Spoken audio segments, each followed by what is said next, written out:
और इस बीच एक बड़ी खबर है। जयपुर से घाट की गुणी टनल में दर्दनाक हादसा हो गया। अनियंत्रित ट्रोले ने बाइक सवार 2 युवकों को कुचल डाला। इस घटना में दोनों ही युवकों की दर्दनाक मौत हो गई। हादसे के बाद टनल के दोनों तरफ लंबा जाम लग गया।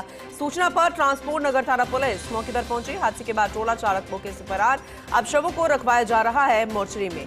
देखिए, जब इस टनल का निर्माण हुआ तो आने जाने वाले लोगों को एक जगह से दूसरी जगह जाने के लिए कितनी सुविधा हुई, ये सोचकर अब आवागमन और ज्यादा बढ़ रहा था। लेकिन इस तरह की दुर्घटनाओं की खबर फिर से ब्रेक लगा देती है, डर सताने लगता है और कारण जानने की कोशिश भी की जाएगी कि आखिर मुख्य कारण क्या रहा, क्योंकि हादसे के बाद ट्रोला चालक मौके से फरार बताया गया है।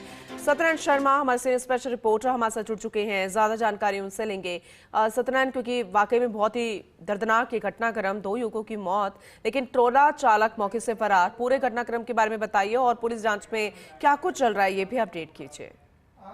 पूर्ण दुखद हादसा है टनल के अंदर हुआ है, जहाँ पर एक बाइक पर 2 युवक जा रहे थे और पीछे से अनियंत्रित टोला आता है, दोनों कुचलते हुए वहां से निकल जाता है। इस घटना के अंदर दोनों युवकों की मौके पर दर्दनाक मौत हो जाती है। हालांकि बताया जा रहा है कि दोनों युवक सगे भाई थे और परीक्षा देने के लिए वो अपने घर से निकले थे और परीक्षा देने जा रहे थे। रास्ते के अंदर ये हादसा हो गया।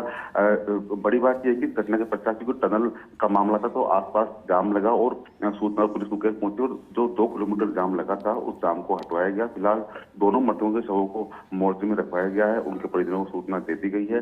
अब पुलिस टोला चालक की तलाश कर रही है जिसको गिरफ्तार किया जा सके और हादसे की वजह क्या रही इसके कारणों की जांच की जा रही है। पूनम, लेकिन टनल में इस तरीके के हादसा, हालांकि शुरुआती दौर में हमें जानकारी मिलती थी कि इस तरह की दुर्घटना हो गई, फिर बीच में ब्रेक लगा, एक बार फिर से इस तरीके का घटनाक्रम, क्या कारण लगते हैं? क्योंकि तस्वीरें भी सामने आ चुकी है, वो हमने दिखाई है।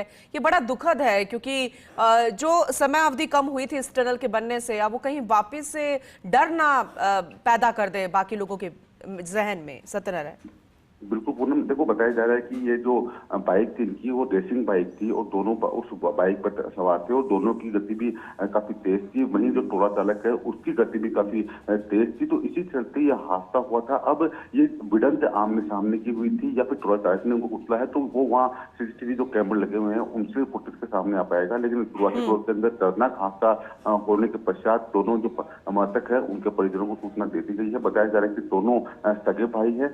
वहीं पुलिस की टीम जो टोला चालक है उसकी तलाश कर रही है जिससे उसको गिरफ्तार किया जा सके और सीसीटीवी फुटेज देखने पश्चात कारण का पता लगाया जाएगा कि क्या कुछ कारण रहा जिसकी वजह से इतना बड़ा हादसा हुआ है। फिलहाल पुलिस अधिकारी ने जाम को सुचारू करवा दिया है और मौके से जो बाइक थी उसको हटा लिया गया है। फिलहाल यातायात को सुचारू करवाने के पश्चात अब इस मामले की जांच की जा रही है और परिजनों के आने के पश्चात जो मृतक है उनके पोस्टमार्टम करवाया जाएगा। पूनम, चलिए ठीक है, आगे भी हम आपसे जानकारी लेते रहेंगे क्योंकि वाकई में बेहद दर्दनाक यह हादसा रहा। उस परिवार पर क्या बीत रही होगी जिन्होंने अपने घर के 2 चिरागों को अब खो दिया है। बहुत शुक्रिया फिलहाल इस जानकारी के लिए।